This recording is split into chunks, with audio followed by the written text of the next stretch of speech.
1-2 दिन में परिसीमन से जुड़े निगम अफसर इसकी सभी जानकारी पार्षदों को देंगे और इसके बाद ही परिसीमन को लेकर कांग्रेस पार्षद साथ ही अपने पार्षद अपना स्टैंड रखने वाले हैं। नीट पेपर लीक मामले में युवा कांग्रेस का विरोध प्रदर्शन देखने को मिल रहा है, जहां जांजगीर चांपा में पीएम का पुतला फूंकने की कोशिश की गई।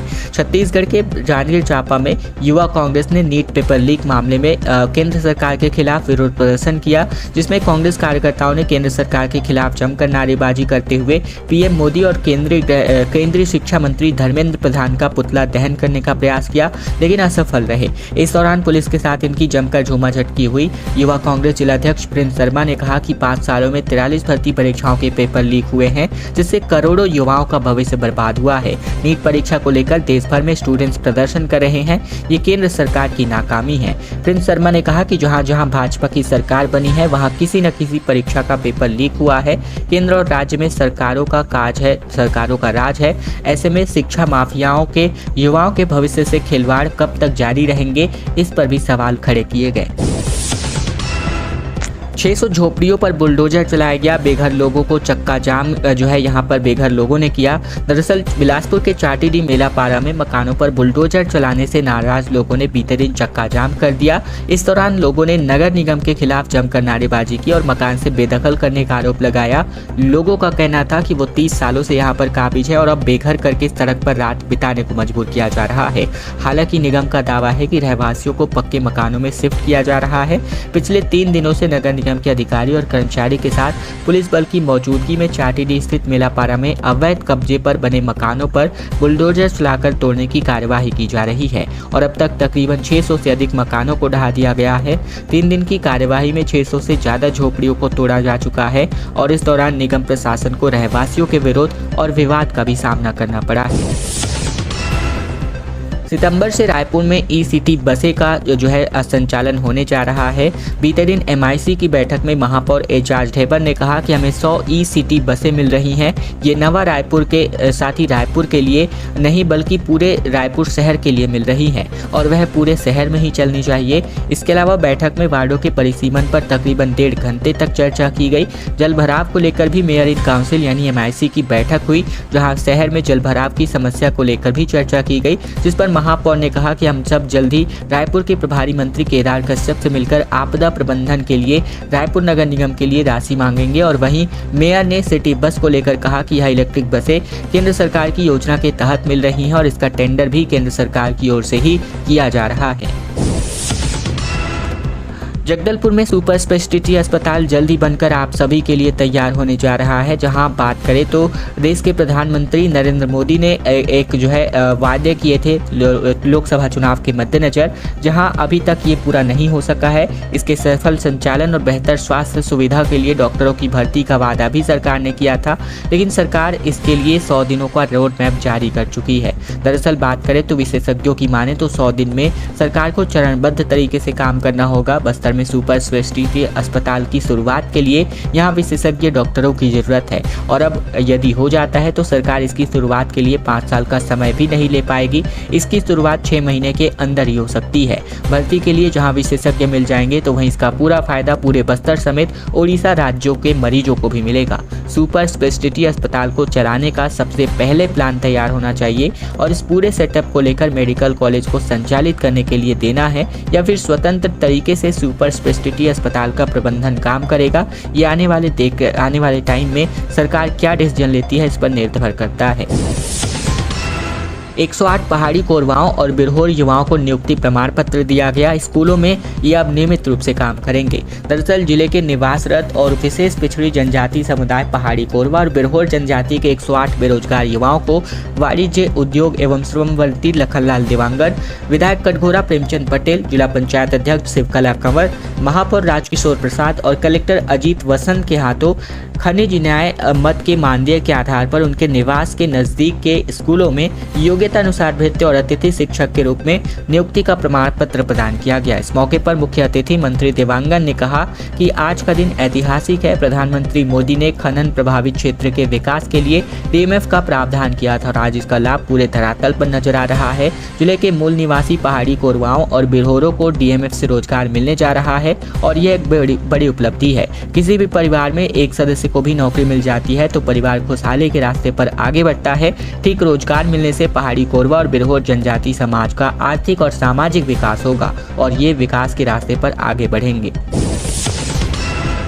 छत्तीसगढ़ में नक्सलियों ने आईडी ब्लास्ट करके पुलिस ट्रक को उड़ा दिया, जिसमें जो है 2 जवानों की शहीदगी हो गई। छत्तीसगढ़ के सुकमा और बीजापुर बॉर्डर पर रविवार को नक्सलियों ने एक बड़ी वारदात को अंजाम दिया गया। सिलगेर और टेकलगुडेम के बीच नक्सलियों ने सीआरपीएफ जवानों को ट्रक को आईडी से ब्लास्ट कर उड़ा दिया। इस ब्लास्ट में केंद्रीय रिजर्व पुलिस फोर्स के कोबरा बटालियन के 2 जवान शहीद हो गए। वहीं दोनों शहीद जवानों को श्रद्धांजलि देकर पार्थिव देह गृहग्राम के लिए रवाना किया गया और इस दौरान डीजीपी अशोक जुनेजा के साथ कई अफसर भी मौजूद रहे।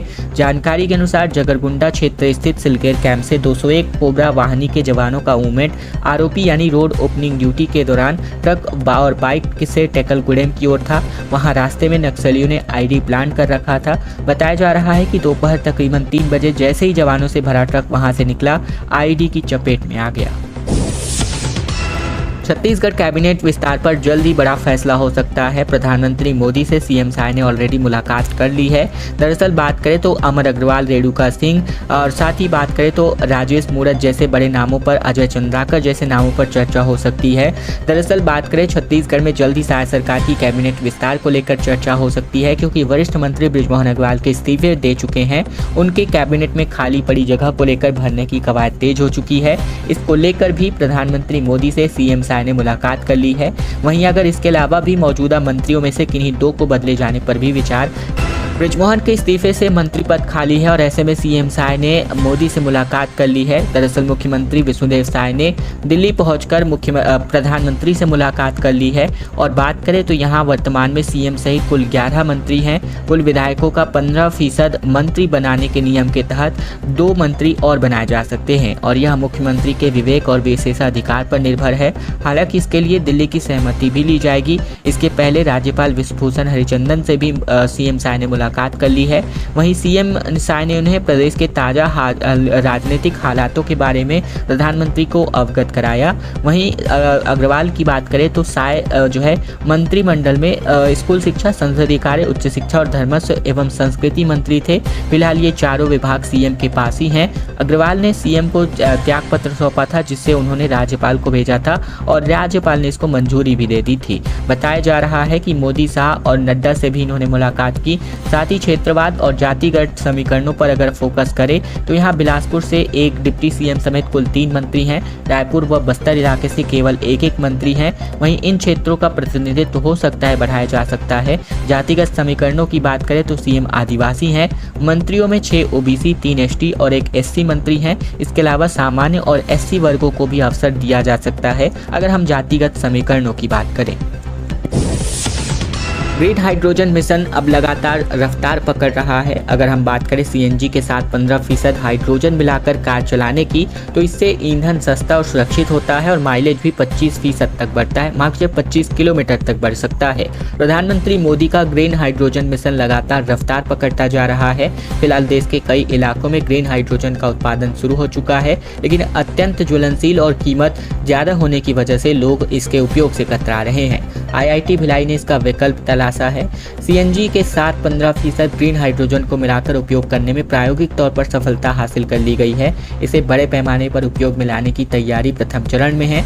IIT भिलाई के रसायन विभाग के प्राध्यापक संजीव बनर्जी ने मध्य प्रदेश सहित अन्य राज्यों में सीएनजी का चलन को लेकर बातचीत की। जहां दुर्ग, रायपुर, बिलासपुर और कोरबा में सीएनजी स्टेशन खुल रहे हैं, तो वहीं हाइड्रोजन की तुलना में सीएनजी कम ज्वलनशील होती है। इसीलिए 85% सीएनजी में 15% हाइड्रोजन मिलाकर वाहनों और उद्योगों में उपयोग किया जा सकता है। धीरे धीरे इसकी मात्रा बढ़ाई जा सकती है। सीएनजी से गाड़ी चलाने पर उसका माइलेज पेट्रोल की तुलना में अधिक होता है और इसमें हाइड्रोजन मिलाने पर माइलेज 20 से 25 किलोमीटर तक बढ़ सकता है और यह पेट्रोल की तुलना में मिश्रण सस्ता या बराबर ही पड़ेगा। बिलासपुर से मुंबई के बीच हवाई सेवा का सुविधा जल्द ही देखने को मिल सकता है। मुंबई बिलासपुर के बीच हवाई सेवा शुरू होने के मार्ग अब प्रशस्त होते जा रहे हैं। एलायंस एयर कंपनी द्वारा मुंबई जलगांव के बीच हाल ही में नई फ्लाइट की सेवा शुरुआत की गई है। इस फ्लाइट को बिलासपुर तक बढ़ाने पर विचार शुरू कर दिया गया है। इसके लिए एलायंस एयर कंपनी प्रारंभिक तौर पर अपना काम शुरू कर चुकी है। 1 मार्च 2021 से बिलासपुर से हवाई सेवा शुरू होने के साथ ही देश के महानगरों के लिए फ्लाइट की मांग की जा रही है। इसके लिए शहर के लोग हवाई सुविधा जनसंघर्ष समिति के नेतृत्व में कई सालों से लगातार आंदोलन पर आंदोलन करते जा रहे हैं। CGPSC मेंस की परीक्षा का आगाज हो चुका है, जिसमें 27 जून तक ये एग्जाम चलेंगे। 242 पदों पर भर्ती होगी। दरअसल छत्तीसगढ़ राज्य लोक सेवा आयोग की मुख्य परीक्षा बीते दिन से शुरू हो चुकी है और ये परीक्षा 27 जून तक होगी, जिसमें 7 पेपर होंगे। सुबह 9 बजे से 12 बजे तक भाषा की परीक्षा हुई और अब दोपहर 2 बजे से 5 बजे तक निबंध का पेपर हुआ। इस परीक्षा के लिए रायपुर, बिलासपुर, अंबिकापुर, जगदलपुर और दुर्ग में परीक्षा केंद्र बनाए गए हैं। CGPSC की होने वाली इस परीक्षा में इस बार 242 पदों पर भर्ती होगी। इसमें डिप्टी कलेक्टर से लेकर नायब तहसीलदार के पद शामिल हैं। मुख्य परीक्षा के लिए इस बार 3597 अभ्यर्थियों का चयन हुआ है।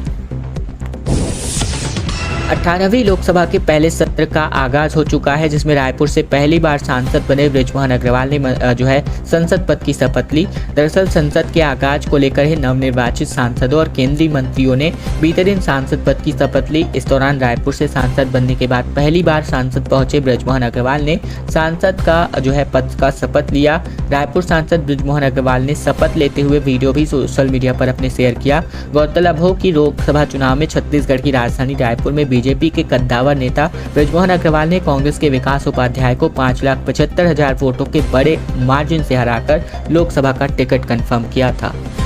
छत्तीसगढ़ की तमाम बड़ी खबरों का सिलसिला बस यहीं तक का था। वीडियो अगर आपको पसंद आए तो वीडियो को लाइक करना मत भूलेगा। चैनल पर अगर आप अभी भी नए हैं तो चैनल को सब्सक्राइब करना तो बिल्कुल मत भूलेगा, ताकि प्रतिदिन की महत्वपूर्ण खबरें, छत्तीसगढ़ के समाचार बिना किसी रुकावट रोजाना हम आप तक पहुंचा सकें।